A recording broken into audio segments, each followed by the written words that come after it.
DZRH. Ayun, pag-uusapan natin ito. Nangyayari ba sa inyo doon sa mga may mga yumaong mahal sa buhay, ganyan. Yung sa panaginip nyo, ako nangyayari sa akin yun eh. Minsan may tiyahin ko mo. Dinadalaw ka. Minsan yung si tatay. Sa panaginip, parang tapos pag-gising mo, iisipin mo, ano kaya yun? Ba't mo kaya siya napanaginipan?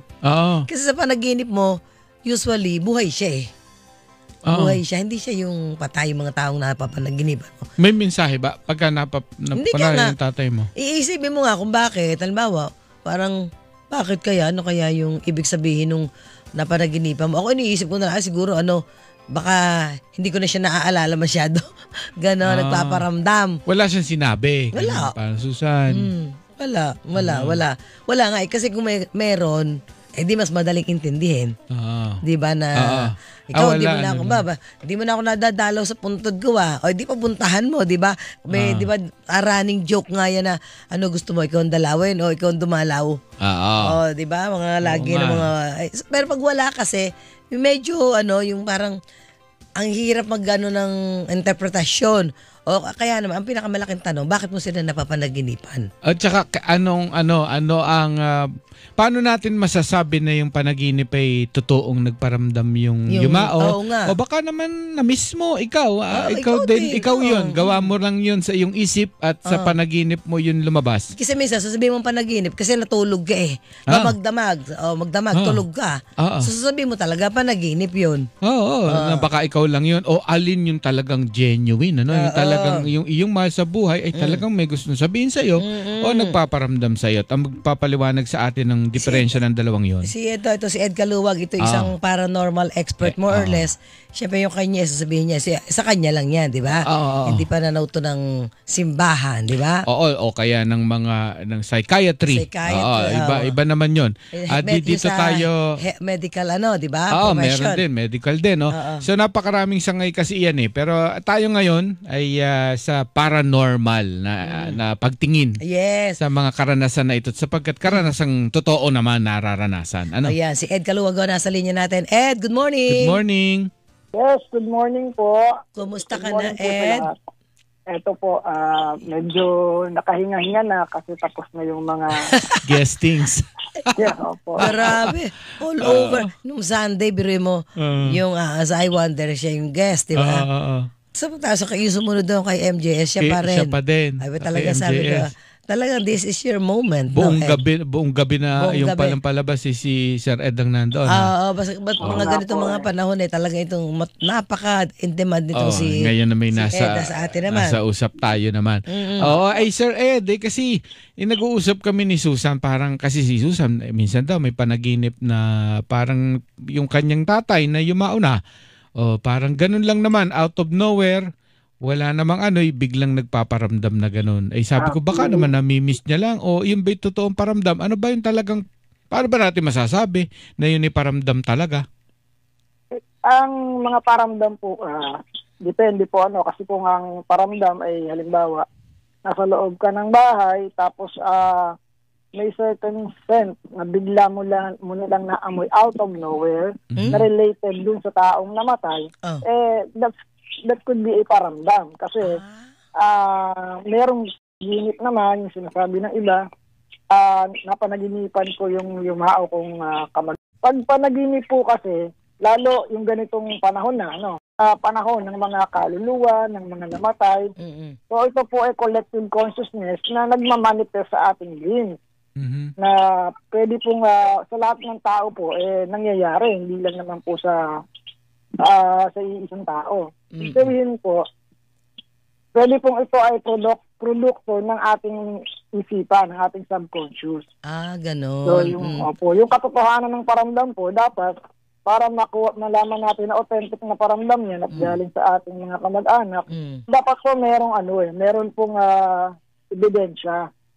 So yun, sabi mo halimbawa, naamoy mo yung paborito niyang pabango, ganon? Opo, yung out of nowhere, samantalang wala naman at kumbaga wala ka rin naman ng ganung pabango, tapos hindi mo naman ito iniisip, tapos bigla na lang sa loob ng bahay, bigla na lang itong umamoy, ito po, posible po na gano'n. Kasi yun po yung way nila ay paramdam na nandito sila. Kasi yun na lang yung natitira na baka natatandaan mo. Ay na, halimbawa, Ed, nangyari yung gano'n. Diba? Biglang naamoy mo yung paboritong pabango.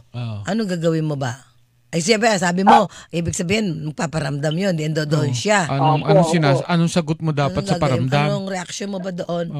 Pag ganun po, pwede po tayong magsalita kahit sa isip lang natin kasi naiintindihan po nila tayo kasi telepathic naman po yung usapan talaga pagdating sa ganyan. Sabihin na halimbawa po, bakit ba siya bigla na lang dumating o bigla na lang nagparamdam? Baka po mayroong usapin within the family na involve yung kanyang pangalan o kaya kumbaga merong unfinished na sitwasyon. Opo, may unfinished na sitwasyon na parang nadadawit siya o kasali siya. So parang ganun. Kumbaga, it's a disturbing energy po yun para sa kanya. Eto ba, Ed, may mga tanong lang. Kasi daw yung iba daw dinadalaw. Basahin ko to, Ramil. Yung iba dinadalaw sa panaginip, nagpapaalala daw na dalawin daw po sila. Ay, din siguro may mga ganun na parang ang talagang laman ng panaginip nila. Uy, dalawin mo naman ako. Pagka ganun ang naging panaginip, Ed, anong gagawin? Dalawin mo na agad. Depende po kasi dun sa tao, no? Kasi kung sa akin pong pananaw, kagaya ko po, hindi ko naman din madalas madalaw yung aking yumaong magulang. Pero never po nila akong pinuntahan sa panaginip. Pero kung ganun po kasi, kumbaga, siguro po dahil guilty ka rin na hindi mo siya nadadalaw, kaya ito, nagkaroon ka lang ng yung guilt mo ay na-transfer into panaginip. Pwede nga na guilt. So, ikaw yun, gawa ng isip mo yun. Ay, kasi nga, halimbawa, matagal na panahon mo na nga namang hindi nadadalaw. So, akala mo lang ngayon nagpaparamdam. Pero, pero ikaw din po yun. Kumbaga, ikaw din yung nagdikta sa mind mo dahil hindi mo lang maamin sa sarili mo na hindi mo talaga nadadalaw o talagang naging busy ka for the past few days or years and months, naging busy ka, hindi ka nakakadalaw. Ano nangyari? Para maibsan po yung guilt mo, mag-create yung mind o yung subconscious ng isang senaryo na involve yung taong hindi mo nadadalaw, yung yumao. So, yung guilt mo po na yon, ito po yung nag-project into a dream. At yung mga singilan ng guilt ay kalimitan subconscious sa pagtulog ka. Kasi para yung sinasabi ni Sir Ed kanina, mas more or less authentic yung paramdam pagka yung ikaw ay nasa consciousness mo, yung gising ka. Pag-gising ka. Gising ka dapat. Pero yung kapag tulog ka, ang nalalaman po natin, authentic yung communication during sleep kung ikaw into astral projection. Yung gano'n. Yung nakita mo yung body mo na nakahiga, tapos at the same time, nakita mo yung kamag-anak mo na yumao na nandun sa paligid mo. At doon nakipag-usap sa'yo. Ibig sabihin, nakatawid ka po doon sa mundo nila. Sa kanilang dimension. Dahil una mong nakita yung body mo, that means nasa astral body ka, astral body mo yung nakakita dun sa iyong yumaong kamag-anak. At ito ba yung nangyayari sa lahat o meron talagang mga taong saradong-sarado ang third eye o meron na hindi kahit anong tumbling ang gawin ng magpaparamdam ay hindi talaga niya marireceive dahil tulog na tulog ang kanyang third eye at meron mga taong talaga namang kaliwat kanang kung paramdaman. Siguro malamang kagaya mo, Sir Ed. Meron po talagang tao na mga sensitives talaga, no? Meron naman talagang kahit anong gawin ay hindi talaga makaramdam. Pero hindi po ito mananatiling ganun sa habang panahon. Kasi darating po yung time na mag-a-active ang iyong system. So yung ganun po, pag ganun na po yung nangyayari, pag biglang nag-active, dito pa lang po magkakaroon na ng pagtatalo yung isip mo kung ano ba yung nakikita mo kasi for the longest time hindi ka naman nakakaramdam, hindi ka nakakakita. So dito nagkakaroon po ng confusion. Halimbawa, Ed, yung napapanaginipan mong buhay yung mga yumaong mahal sa buhay. Anong ibig sabihin ba? Anong ibig sabihin nun? Buhay pa. Hindi, parang sa panaginip mo, buhay sila. Pero wala na sila. Anong ibig sabihin nun pag ganun? Pag ganun po, ibig sabihin po nun, sa dream interpretation, ibig sabihin po ay merong part of you o sa sarili mo na meron kang gustong balikan. Kumbaga, meron kang nakalimutan sa iyong past o kaya meron kang talaga na parang unfinished na business sa iyong nakaraan. Ikaw po yun, hindi yung mismong na mga namatay. Nagiging karakter lang itong mga namatay kasi nga, pinoportray po ay ang nakalipas. Kumbaga, during that time, nabuhay pa sila, doon yung time frame na meron kang hindi ma-let go. Meron kang dapat ayusin sa buhay mo. Kumbaga, karakter lang po sila sa parang pelikula. Karakter lang po sila. Oo, pero katha mo pa rin yun, ano? Opo, pero wala po silang kinalaman dun sa kung ano yung hinahanap mo sa buhay mo, kaya yung gusto mong ayusin sa buhay mo. Yung halimbawa, Ed, yung mga namatay, kasi yung mga namatay na, alam naman natin, may mga namatay na parang nakapagpaalam pa ng maayos sa kanilang mga mahal sa buhay, tapos yung iba naman, yung biglaan, yung parang tragic, sudden. Yung mga gano'n, halimbawa, napapanaginipan, halimbawa, nung kanilang mga mahal sa buhay, yung bang mga gano'n talagang mas sa tingin mo, mas may babalik para magpaparamdam dahil mayroon yung mga ganun pong pangyayari, like for example, yung mga bigla na aksidente na namatay sa aksidente, hindi nakauwi sa bahay. Ang last memory niya po is nandoon siya sa lugar na aksidente. So, alam din po niya na yung pamilya niya ay hindi nalaman yun. Kumbaga, parang yun po yun, mas authentic po yung ganon pag sila yung dumadalaw o nagpaparamdam. Kasi sila po mismo ay hindi pa settled. Ay, di ba, Mark, natatandaan mo yung kay yung kay Dan, isang kaibigan namin, gano'n na. Magkakasama kami nung gabi. Nag-dinner kami, Ed. Bukasan, na-aksidente siya, namatay siya. So, ibig sabihin, ang last memory namin with him, ay masaya kaming kumakain. Yes, opo. So tapos sabi ni Mark, niya, no? dahil si Mark ang kasama sa bahay, para lagi nagpaparamdam sa hindi lang naman sa akin. Sabihin ko, baka mamaya ay ako sobrang lungkot ko lang, kaya ko ano-anong kathang isip din. Minsan ay nakatahi sa emosyon mo . Kaya lang, hindi lang kasi ko . Pati ibang kasama. Pati mga kasamahan namin sa trabaho, kesyo nakikita siya sa editing. Nag-i-edit dito sa opisina. Mga ganyan . Kasi kung ano po yung dati niyang ginagawa. Ano yung dati niyang ginagawa? Gagawin niya po yun. Ito po kasi yung mga collective imprints niya na nandun sa lugar. Tapos dahil itong mga tao na nakasalamuhan niya, every time na makikita yung lugar na yon, siya yung naaalala. So parang ito po yung projector itong mga tao. At dahil meron naman pong bakas, so kumbaga may mancha po ng kanyang memorya, yung lugar, parang ikaw na tao, pag tiningnan mo yun, ikaw yung projector. At magkakaroon lang po ng image, etong kanyang memory, nagiging siya yan dun sa lugar kung saan siya gumadalaw. Pag ganun na si kaso, Ed, ano maganda gawin? I-cleanse po. Parang kumbaga, i-cleanse po yung area, pwede pong mag-smudging ng mga sage, para po matanggal yung mga memories, yung mga... Ed? Yung... smudging po, yung pausok po nung sage. Pausok. Ano yung sage? Insenso? Insenso ba yun? Pwede pong insenso o kaya yung sage mismo, yung lip na dahon. Sage ang tawag. Tapos... Nabibili po siya na nakabundle. Pausukan. Pausukan niyo po yan doon sa area. Yung area kung saan siya... Kung saan po siya nagpaparamdam. Kasi nandun po yung kanyang imprints. Ibig sabihin, tatangayin po ng usok itong kanyang alaala doon at eventually para hindi na ito mag-create ng takot sa iba, dapat mawala na din doon. Kasi the rest ng tao na pupunta doon, alam na namatay na yung umuupo doon sa chair na yon o pumupwesto doon sa area na yon pag kumakain, dapat po yun mawala. Kumbaga para hindi na mag-create ng takot. Kasi kapag nag-create ng takot po, negative energies na po yun at eventually, pupuntahan na po yan ng mga tunay na entities like demonic entities, mga elementals. Gagamitin po yung kanyang image para makapanakot.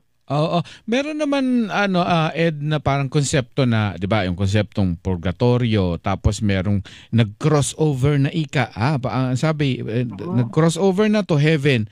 May ganun ba na ibig sabihin hindi na magpaparamdam pag nag-crossover na. Ha? Parang wala na itong balikan. Hindi ba sinabi ni Father Si Father, sa simbahan ang konsepto na iyan, di ba? Yung meron kang, you pray for the souls na nasa purgatory pa. Once nag-crossover na yan to heaven, ay saints na yan, ano, na hindi na canonized, pero saints. So wala nang balikan. Sa paranormal, ganun din ba yon na talagang nagpaparamdam kasi nasa purgatorio po, kung hindi man purgatorio ang tawag ninyo, ay nandiyan pa kasi siya naglilinger pa. Pero once yan ay nakaresolve na at nag-crossover na sa liwanag, hindi mo na yan makokontak. Ganun ba? Sa akin pong personal na paniniwala, dahil hindi naman po lahat ng katulad ko din ay same yung beliefs. Although nandun kami sa mundo ng occult o ng ganitong practice. Sa akin po kasi, I don't believe in purgatory na parang merong waiting area. Hindi po ako na ganun ka-believer ng ganong konsepto. Although, I believe that there is a place called the spirit realm. Lahat ng namatay ay nandun sa lugar ng espiritu. Yung spirit realm po, yung sa kanyang spirit dimension, kung tawagin natin, lahat ng spirit nandoon sa dimensions na yon.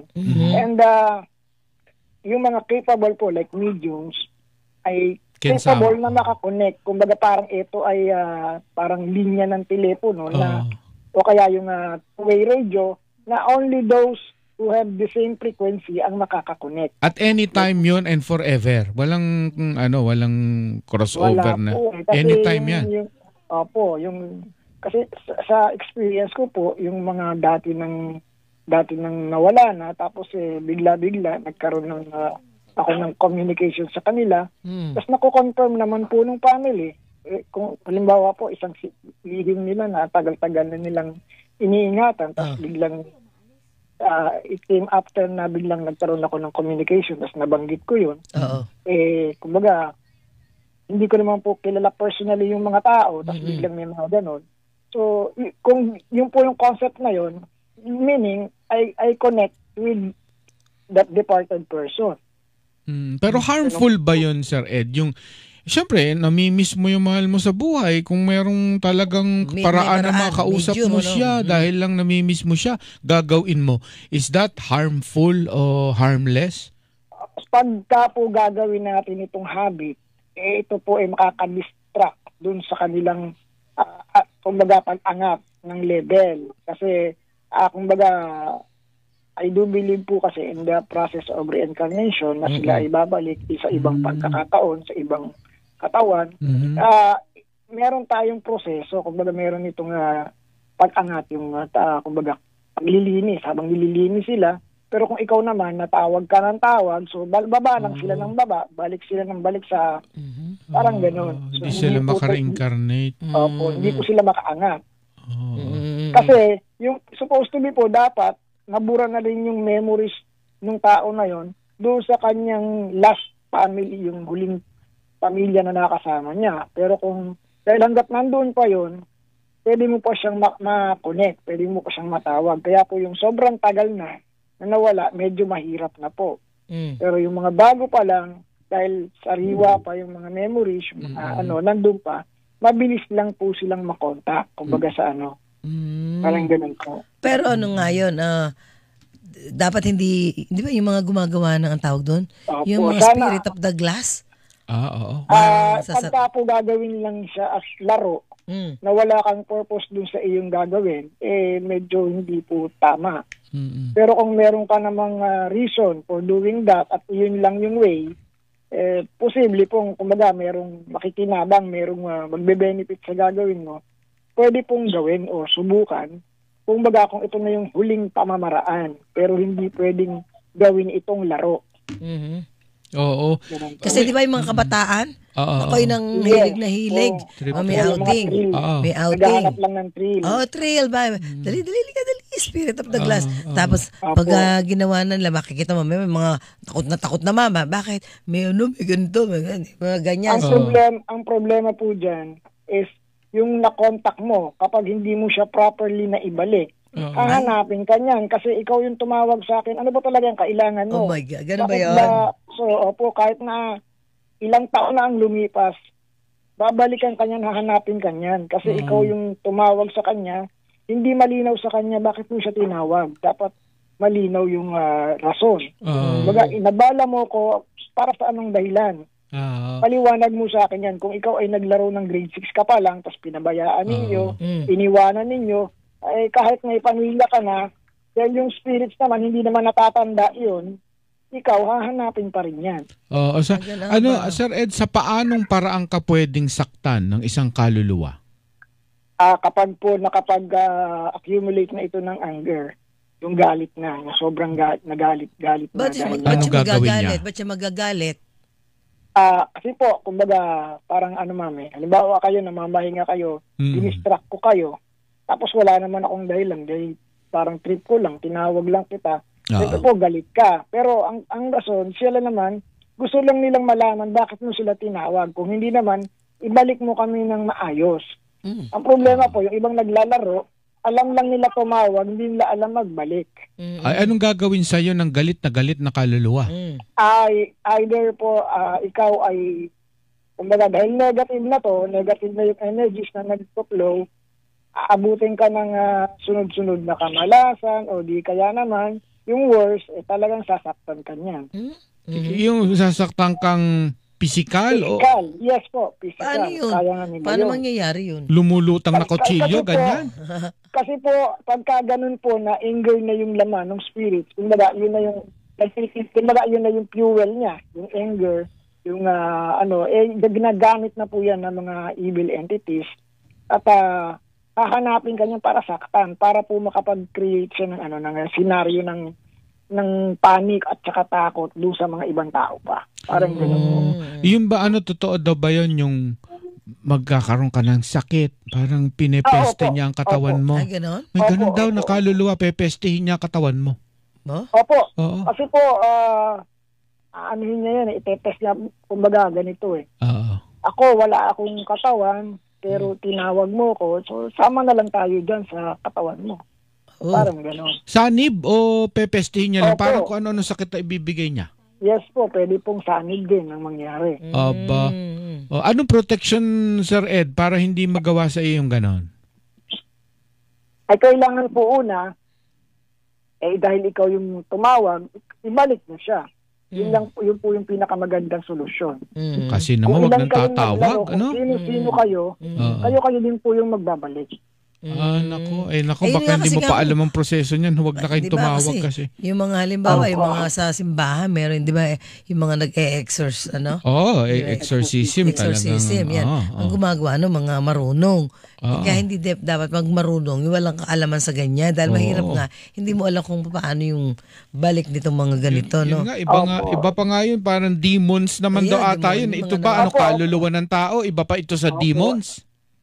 Kasi po, yung spirits ko, dahil po yan ay pure essence of energies, and also demons are also negative entities or negative energies, pwede po nila itong gamitin, itong soul o yung kaluluwa ng mga tao. So eventually, ang sasanib dun sa kaluluwa is yung demons. Pero ang mapaproject is yung itsura ng tao nung siya'y nabubuhay pa. Kaya ang mangyayari, nagiging haunted po. Di po ba matatakot ka kasi nagpakita sa'yo bigla yung tsuhi mo pero gusto kong patayin. Parang gano'n po. Baka demon. Di ba, mag-ano ka na lang, yumapos ka na lang ng yumapos ng puno, mag-gardening ka. Positive energy. Thank you so much, Ed. Maraming salamat. Thank you, Sir Ed, ha? Ano ba to, till next year, ganon?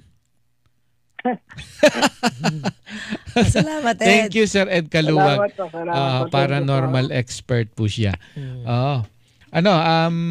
Tayo, kakamustahin mo nga ako. Kamustahin mo nga ako, Susan. Namimiss ko yung pangangamusta mo sa kilikili ko eh. Kumusta nga kita eh. Kumusta yung biyahe mo kanina?